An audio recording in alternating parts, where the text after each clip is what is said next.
Dear students, welcome to e-Pathshala.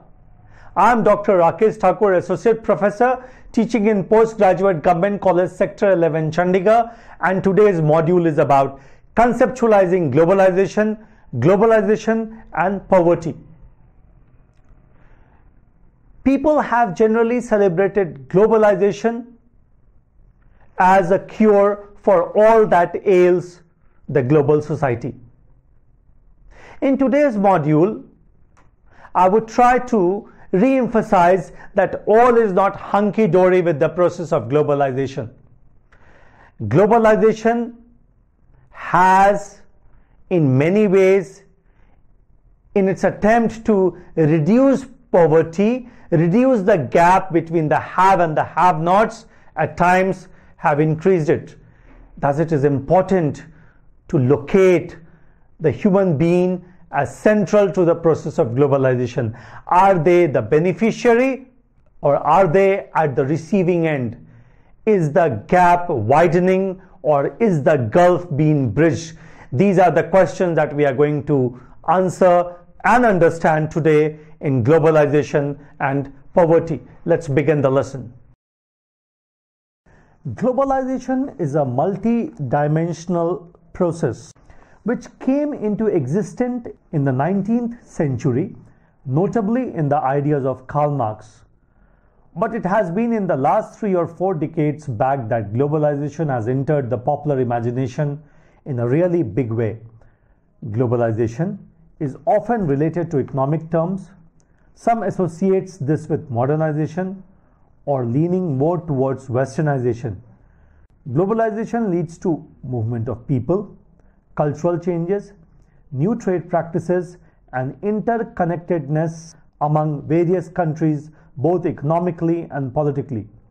Globally, globalization is taken as challenge to government in international affairs and global economy.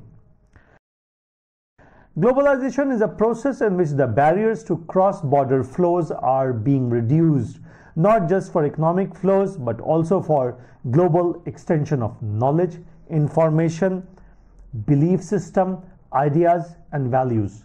It is an outcome of technological advances which is fired by easily available, advanced, and cheap communication system.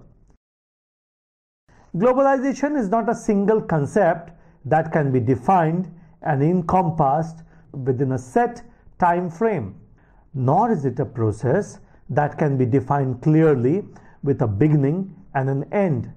It includes economic integration, the exchange of policies across borders, the knowledge transmission and cultural stability.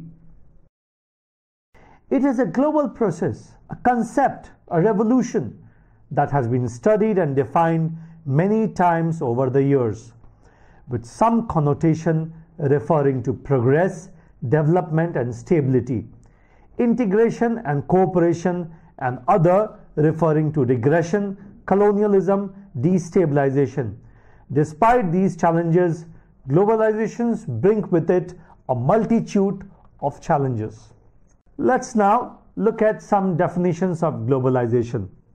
According to Rudd Lubbers, the emergence of a global economy compels national government to reappraise their assumptions of economic governance, and in doing so to adopt a more systematic approach to the implementation of socio-economic policies. At the same time, the new global economy also demands a reconsideration of the role of international institutions like GATT, WTO, IMF, OECD, NATO, WEU, United Nations as fashioners and sustainers of the ground rules for numerous international transactions in the domains of security, human rights, and sustainable development. According to Stiglitz, globalization is the removal of barriers to free trade and the closer integration of national economies. According to Giddens, who is a sociologist, globalization is the intensification of worldwide social relations that link distant localities in such a way that local happenings are shaped by events occurring many miles away, and vice versa. It is not only one of the most used but also one of the most misused and confused terms in present situation. Poverty. After understanding what we mean by globalization, let's try and understand poverty and thus think what are the interlinkages between poverty and globalization. Poverty is general scarcity or dearth or the state of one who lacks a certain amount of material possession or money. It is a multifaceted concept which includes social, economic and political elements. Poverty seems to be chronic or temporary, and most of the time it is closely related to inequality. As a dynamic concept, poverty is changing and adapting according to consumption patterns, social dynamics and technological change. Poverty refers to a situation when an individual cannot provide for himself with the minimum subsistence essential for survival in a society.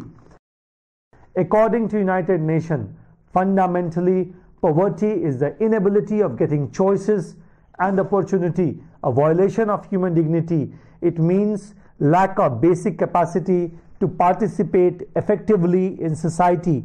It means not having enough to feed and clothe for a family, not having a school or a clinic to go to, not having the land on which to grow one's food or a job to earn one's living, and not having access to credit.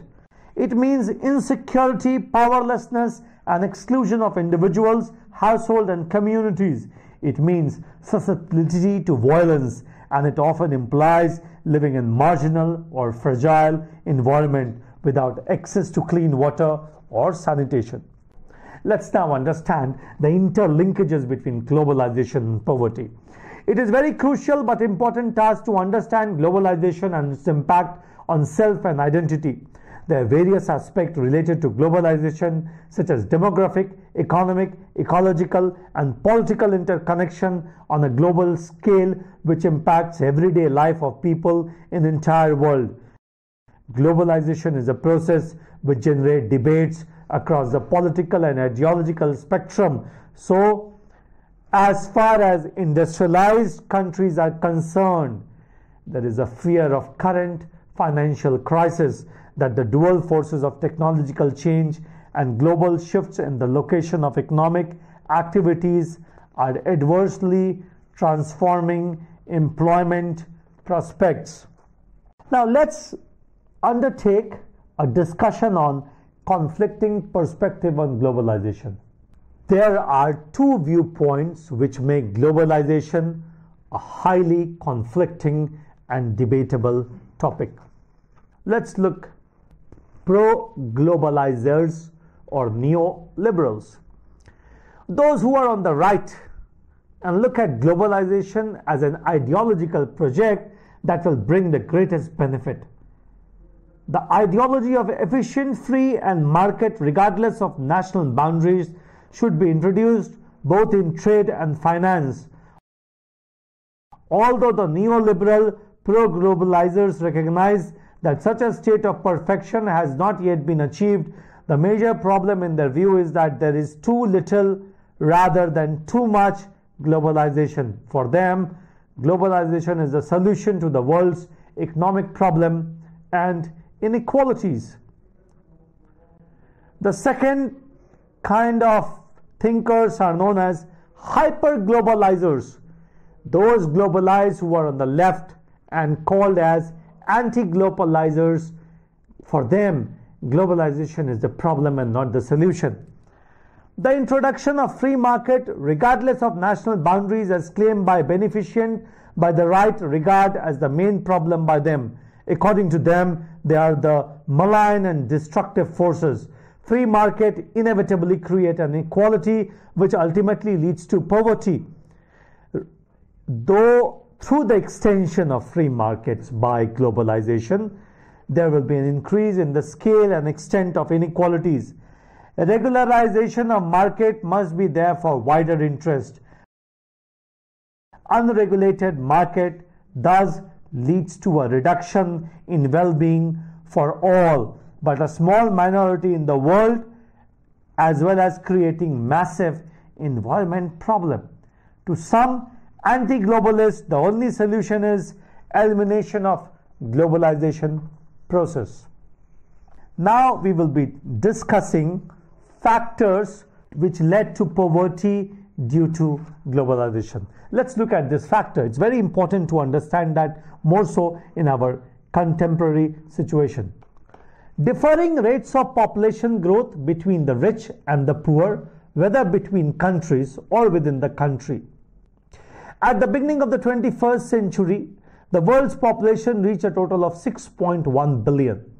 100 years, it was less than 2 billion. The downward movement of commodity prices affecting the poor countries more than the rich, and the different capacities, education, access to technology, etc., that enable some to take more advantage of opportunities than others. Skewed income distribution has various repercussions. Whether within a country or between countries, it leads to political instabilities and migration of people from rich to poor areas. Unequal distribution of income is often a reflection of unequal access to the economic opportunities in society. Global inequality of income distribution is also a matter of concern. Economist Robert Wade points out that globally, the richest 20% of the population garner about 85% of the world's income, and the bottom 60% accounts for 6%.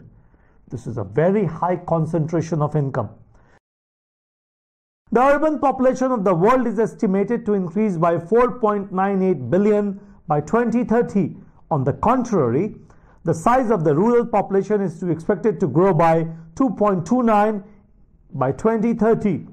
The highest rates of urban growth are now in developing countries, where the number of large cities has increased.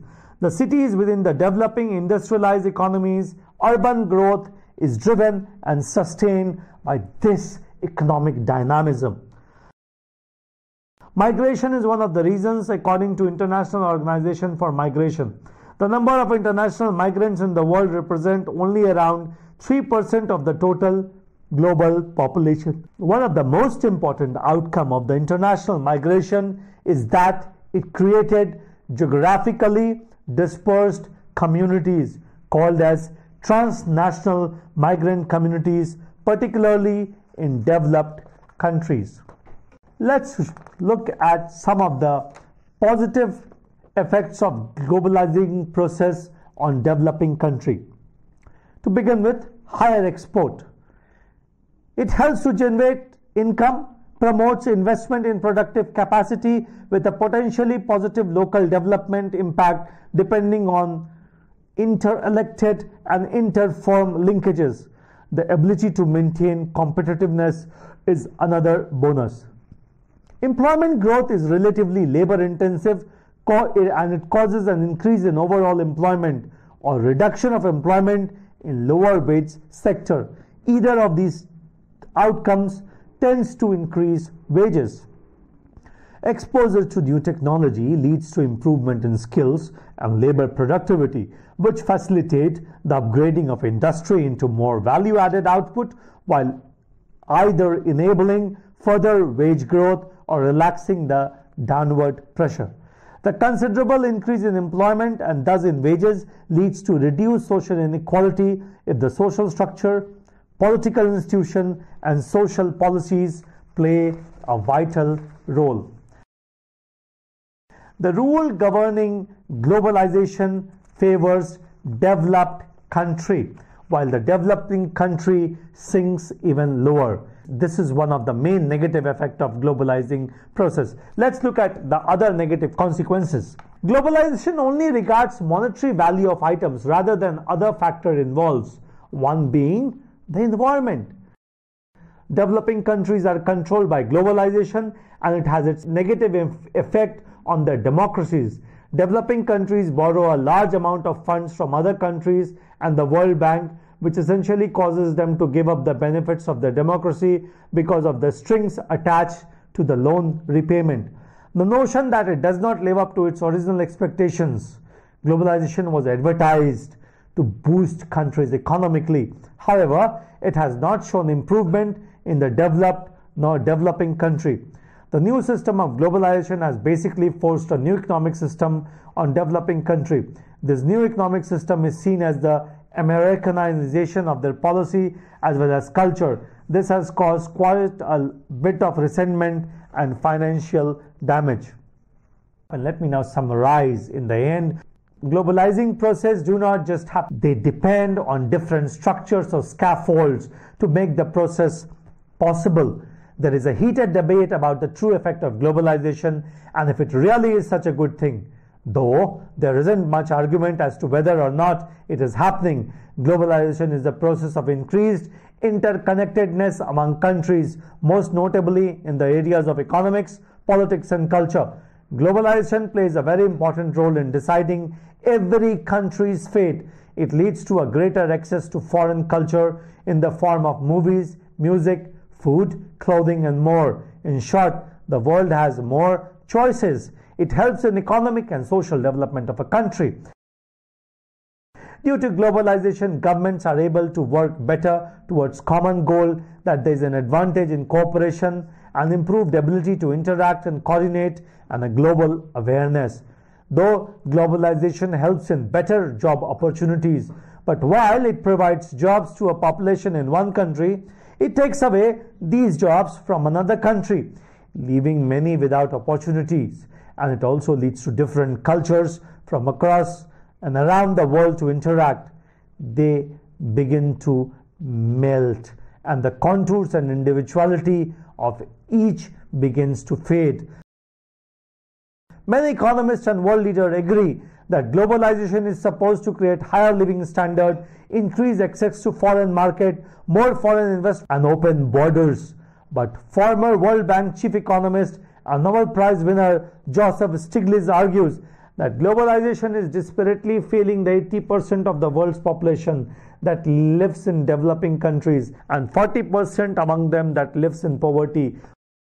Most people find the concept attractive but have now begun to see problems when it comes down to their jobs, communities and nation.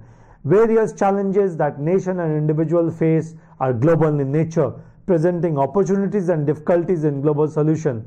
Thus, globalization has its supporters and its detractors. In conclusion, I would like to say that we saw during this module that the world was divided into two parts, the developed world and the developing countries.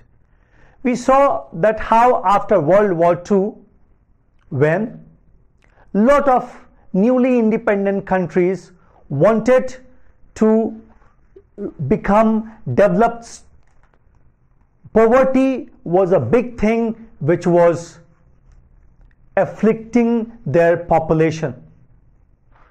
There were many attempts made by international agencies, people from the developed world, social scientists, but till this date, when we are post MDG, Millennium Development Goal, poverty still remains the problem.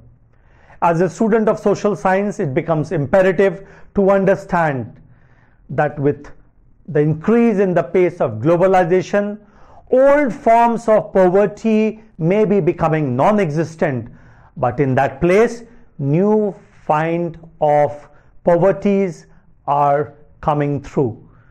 So it is in this awareness that poverty needs to be handled by the government, by the civil society with all its might. Thank you.